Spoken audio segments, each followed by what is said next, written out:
Saudações, pessoas! Muito bem, na minha última live, então, eu falei sobre o massacre que nós vimos lá na Ucrânia, né, na região, eu não sei exatamente o nome, a pronúncia assim, mas Bucha, que ali morreram muitas pessoas. Houve um massacre entre 400 e 500 pessoas lá, e estão alegando que foram os soldados russos que fizeram aquilo. Então nós temos essa possibilidade, e levantaram, né, também a possibilidade do ocorrido, né, ter sido promovido pelos próprios ucranianos, ou até mesmo ter sido uma encenação. Isso quem alegou foi a Rússia. Eu acho essa hipótese assim bem fora de mão, tá? Principalmente o lance da encenação. Circularam fotos pela internet, né, e mostram vários corpos assim em situação bastante difícil de ver até. Então é lamentável esse massacre que aconteceu, né? Estão falando sobre crime de guerra e tudo mais. Porém, essa teoria, né, que eu não acredito ser real, né, essa possibilidade de uma encenação, ou os próprios ucranianos terem ali agido de alguma forma, isso assim levanta aquela ideia de colocar a Rússia cada vez mais numa situação de grande vilã, né, para que possam aí, sei lá, expandir com a guerra. Tá? Eu acho essa hipótese muito difícil. Tá? Não descarto a possibilidade, mas eu não acredito que tenha sido dessa forma. Ou pode ser que a coisa tenha sido promovida por até algum grupo específico, tá? Mas uma encenação eu acredito que não seja, e uma ação por parte dos próprios ucranianos também eu acho bem difícil. Tá? O que tudo indica é que foram soldados da Rússia mesmo que fizeram aquilo. Porém, eu, na minha visão, tá, eu acho, pelo que eu vi até o momento, acredito que a coisa possa ter sido feita sem, assim, ordens superiores, tá? Pode ter sido um fato promovido por soldados apenas, por decisão deles, tá? Nós já vimos outros acontecimentos desse tipo em outras situações, né, no mundo, na história, né, soldados assim, que estão na guerra, já estão, né, ali perdidos mesmo, não sei lá, não sei o que passa pela cabeça dessas pessoas, mas tirar proveito da situação de uma maneira covarde, né, tendo em vista que o povo está desarmado, não tem como fazer nada, né, então você tira proveito. Na história nós já vimos que soldados violentavam mulheres, saqueavam, matavam as pessoas, né, tentavam pegar objetos de valores e tal. Eu tenho a impressão que se realmente, né, pelo que tudo indica, foram as tropas russas que fizeram isso, foi por algum motivo e foi por uma decisão entre os próprios soldados sem ordens superiores. Tá? É a impressão que eu tenho até o momento pelas coisas que eu vi. Pode ser que a coisa mude, apareçam outras evidências, sim, mas até o momento essa é a minha visão da coisa. Posso estar errado porque é uma coisa assim bem difícil. Né? Nessa guerra nós estamos vendo muita desinformação, tá? Mas eu apostaria as fichas sim, que a culpa deve cair nas costas da Rússia, tendo em vista que ela começou a invasão. Né, está acontecendo então uma retirada e tal, enfim. Mas acho que foram os soldados que tomaram essa decisão. Vamos aguardar para ver. Tá? Falando um pouco na guerra ainda, eu cheguei a comentar sobre o fato de estar acontecendo um teste. Né? Como nós vimos com a pandemia, foi apenas vamos dizer assim, uma ação experimental. Né? Claro que teve uma ação efetiva, mas vamos ver até que ponto a humanidade, né, está aí pronta para ser conduzida ou ser manipulada. E essa guerra, né, essa invasão que a Rússia promoveu contra a Ucrânia, né, tendo em vista que usaram os materiais ou os equipamentos, sem ser os equipamentos top de linha, vamos dizer assim, pode ser apenas realmente aí um teste para ver como as coisas seriam, como o mundo reagiria e tal.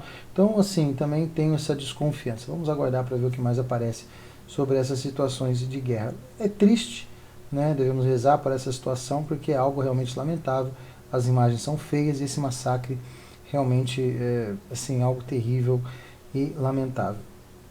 Comentei também sobre a questão da teoria da conspiração, né?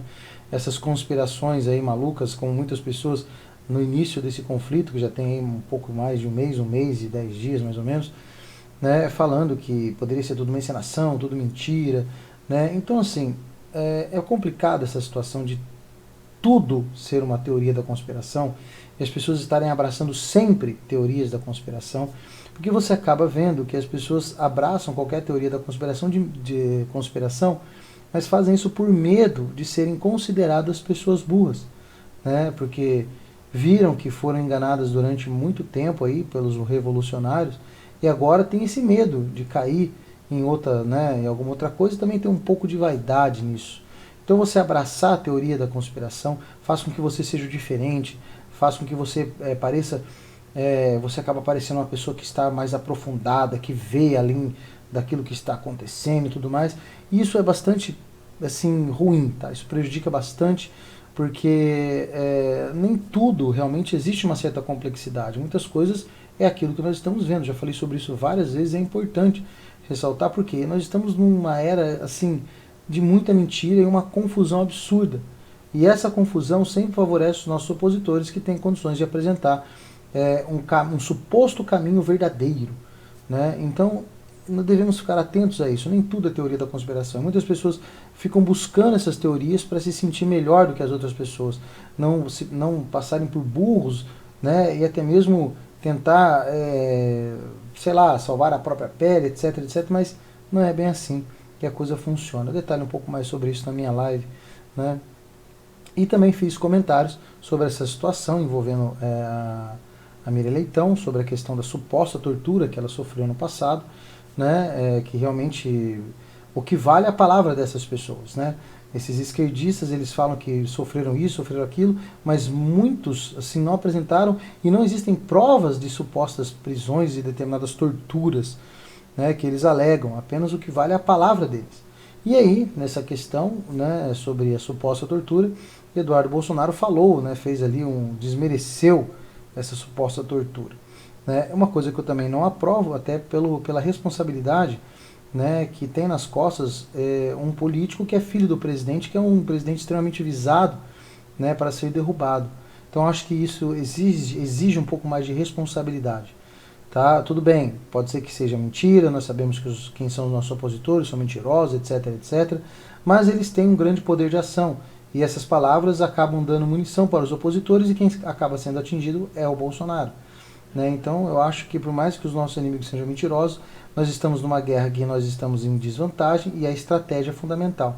Então sair falando qualquer coisa para fazer bonito nas redes sociais, não acho uma postura adequada e não acho que seja muito maduro fazer isso por parte de um político, né, filho do presidente aí, bastante visado, como eu acabei de falar. Detalho também um pouco mais desse assunto na minha live, tá ok?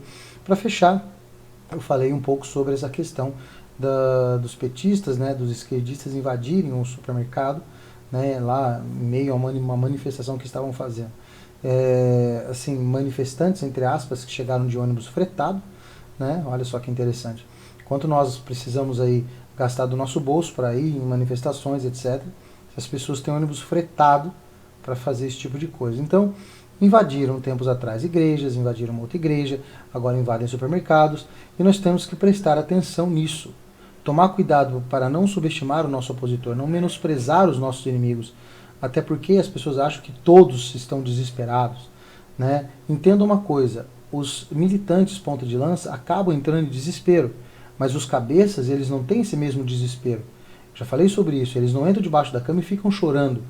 Tá? Eles podem ter que promover várias ações ao mesmo tempo, porque eles têm um prazo curto, ou seja, o tempo está acabando de certa forma. E essas pessoas precisam correr para conseguir alguma coisa. Então acabam tropeçando em muitas coisas, nos seus próprios planos, etc. Mas isso não quer dizer que eles estão chorando debaixo da cama desesperados para conseguir alguma coisa. Cuidado para não menosprezar os seus opositores. Tá? Mas uma coisa importante observar, que esse tipo de ação, né, é claro que serve de termômetro para observar a reação, né, das pessoas enquanto eles promovem esse tipo de baderna, bagunça, invasão. Nós temos que ficar atentos a isso, porque essas pessoas, elas fazem isso porque elas estão buscando conflito, tá? E nós podemos esperar muita coisa até as próximas eleições, né? Então, às vezes ali eles não estão preocupados com votos, mas sim em ver a possibilidade de viabilizar determinados conflitos no futuro, tá? Pode ser que a coisa não aconteça assim, mas nós temos que ficar sempre atentos a essas ações dos nossos opositores e tomar muito cuidado com o que de fato eles estão querendo. Tá? Nem tudo, né, para esses certos malucos por aí realmente são votos. Tá? Até porque existe aí a possibilidade, eu sempre deixo isso claro, pode ser que dependendo da situação caótica que se estabeleça no país, nem chegue a ter aí eleições. É uma possibilidade que eu não vou descartar até que a eleição realmente aconteça. Mas, até lá, muitas coisas acontecerão e os nossos inimigos vão agir aí, irão agir de formas absurdas e pode ser cada vez mais agressivos. Então vamos tomar cuidado com isso e prestar bastante atenção nessas ações. Tá? Enfim, são esses os assuntos. Quem quiser acompanhar a live, né, eu detalho mais essas coisas na live, o link vai estar aqui na descrição e também ao final do vídeo, tá bom? Não esqueçam de verificar o sininho, verificar a inscrição no canal, né? Não deixe de seguir as minhas outras redes sociais e temos aí os recursos também para quem quiser ajudar o canal. Temos aí o PixTime, né, que é o Pix, temos aí link para o PayPal, né, e também temos botão para membros. E em breve vou estar disponibilizando também o Padrim, tá ok, pessoal? Enfim, rezem muito pelo país, tá? Fiquem com Deus, um grande abraço a todos vocês e até os próximos vídeos e as próximas lives. Valeu, fui!